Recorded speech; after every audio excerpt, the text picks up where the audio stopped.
अब रास की एक थोड़ी सी लीला सुनाऊं। महाराष्ट्र में एक स्थान है, उसका नाम है पंढरपुर। क्या नाम है?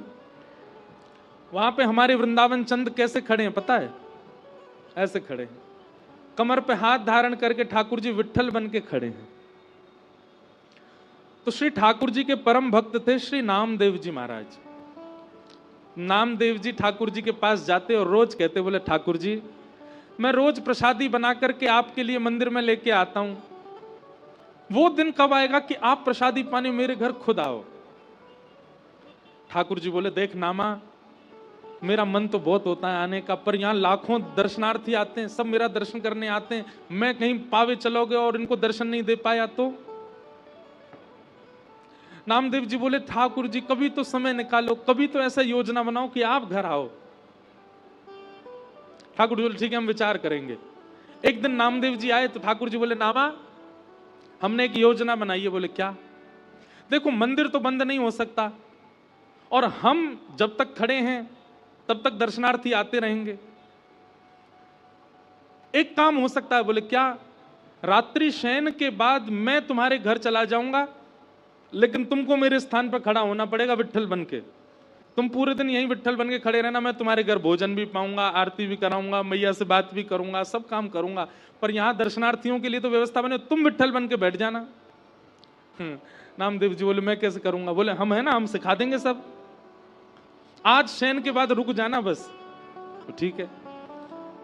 ठाकुर जी ने नामदेव जी को अंदर छुपा लिया गर्भगृह में। अब पुजारी आदि तो शयन आरती करके मंदिर बंद करके चले गए। ठाकुर जी अपनी ब्रह्म वेदी से उतर आए और नामदेव जी को खड़ा कर दिया। अब ठाकुर जी सामने खड़े होकर के बता रहे हैं, ऐसे हाथ करो। नामदेव जी ऐसे खड़े हो गए। बोले नेत्र बंद कर लो। कर लिए।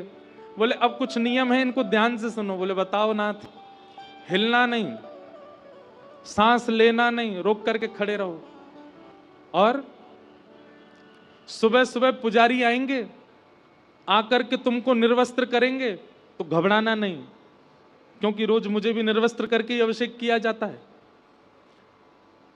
दूसरा, पंडरीनाथ भगवान को आप कभी जाएंगे वहां पर तो उसको बोलते हैं काकड़ा आरती। कौन सी आरती? काकड़ा आरती।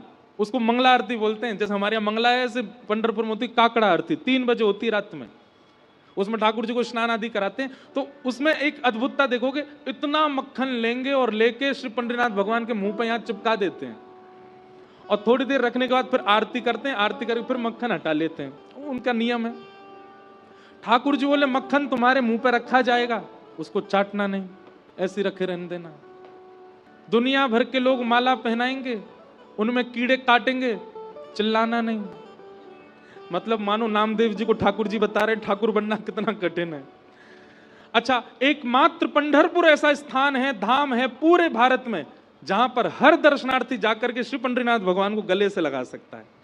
हर दर्शनार्थी अंदर जाएगा गर्भगृह में और श्री पंडरीनाथ भगवान को ऐसे उनके चरणों को अंक से भरने का अधिकार मिलता है। बोले दुनिया भर के वैष्णव आएंगे, अपना माथा फोड़ेंगे चरणों में, और जैसी चरणों में अपने माथे रखेंगे, तुम्हारे आगे अपने जीवन के सारे आर्त बताएंगे।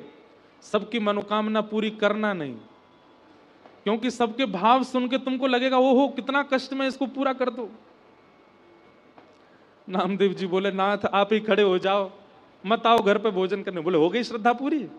नामदेव जी बोले नहीं नाथ, मैं प्रसन्नता से रखूंगा, आप जाओ। और नामदेव जी खड़े हो गए। ठाकुर जी ने अपने हाथों से श्रृंगार किया आज नामा का, ऐसा तिलक धारण कराया, मत्स्याकृत कुंडल, मछली के कुंडल पहनते हैं श्री पंडरीनाथ भगवान। कभी अवसर मिले जरूर जाना पंढरपुर, बहुत सुंदर दर्शन है।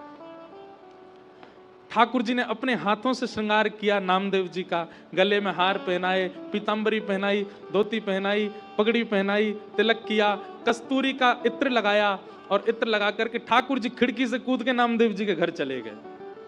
वहां जाकर के मैया से कही लाओ बनाओ पकवान पवाओ हमको।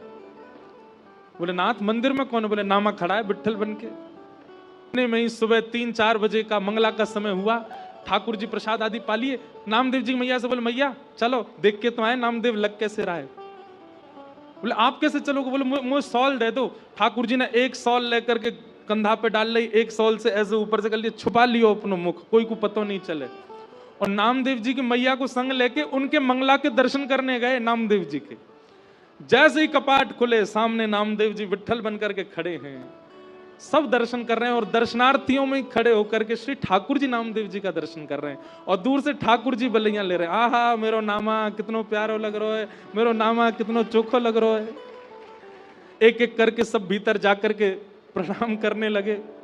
जैसे ही ठाकुर जी गए, नामदेव जी इशारा करें, ठाकुर जी बोले प्रणाम तो करूं मैं। नामदेव जी कहे ये मुझे प्रणाम नहीं करे, नहीं तो मैं कैसे ठाकुर जी प्रणाम कर रहे हैं। ठाकुर जी ने सिर रख करके नामदेव जी को प्रणाम किया और प्रणाम करके नेत्रों से अश्रुबिंद बहा दी। इतना प्रेम ठाकुर जी ने नामदेव, इसको कहते हैं रास। जब ठाकुर जी अपने वैष्णव भक्त के साथ कोई लीला करने लग जाएं, उस लीला को ही रास कहते हैं, नृत्य को रास नहीं कहते। नामदेव जी के नेत्रों से अश्रु गिरने लगे। ठाकुर जी नामदेव जी को मनी मन कह रहे हैं, नामदेव रो मत, अश्रु अगर पुजारियों को दिख गए तो तुमको पकड़ लेंगे, बहुत मारेंगे। बोले हमारे भगवान भगा दिए, खुद खड़ा हो गया। नामदेव जी महाराज, ठाकुर जी जाने लगे, थोड़ी देर में सोचे एक बार और प्रणाम कर लूं। पुजारी बोले नहीं नहीं नहीं, एक बार और प्रणाम। एक बार और प्रणाम किया और नामदेव जी को जोर से चींटी मार के ठाकुर जी भागे वहां से। नामदेव जी बेचारे खड़े रहे।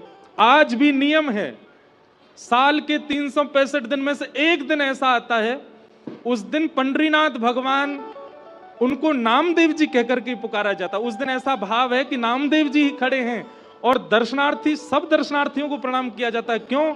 लाखों दर्शनार्थियों में श्री पंडरीनाथ दर्शन करने आते हैं नामदेव जी का।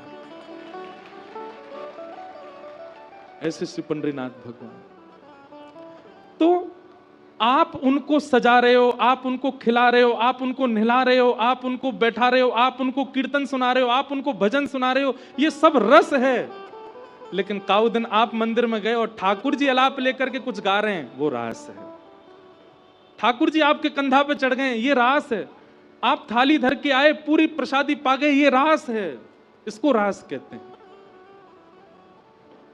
इसलिए भैया, भजन कब तक करना है, नाम जब कब तक करना है, कथा कब तक सुननी है, जब तक हमारा रस रास में परिवर्तित ना हो जाए। देखो बंधुओं, हम सब कौन है पता है? हम सब हैं गुल्ला। कौन है? जोर से बोलो, कौन है हम? गुल्ला। गुल्ला। और कथा क्या है? रस। खूब कथा सुना करो, सो क्या हो जाओगे? रसगुल्ला। और जैसे रसगुल्ला बन जाओगे तो ठाकुर जी एक दिन भोग जरूर लगाएंगे, ठाकुर जी एक दिन जरूर स्वीकार करेंगे, रसगुल्ला बनो। तो आओ रास की भूमिका में प्रवेश करें। रास का मतलब ठाकुर जी प्रायोरिटी देने लग जाएं, वही रास है। बस इतना समझ लो।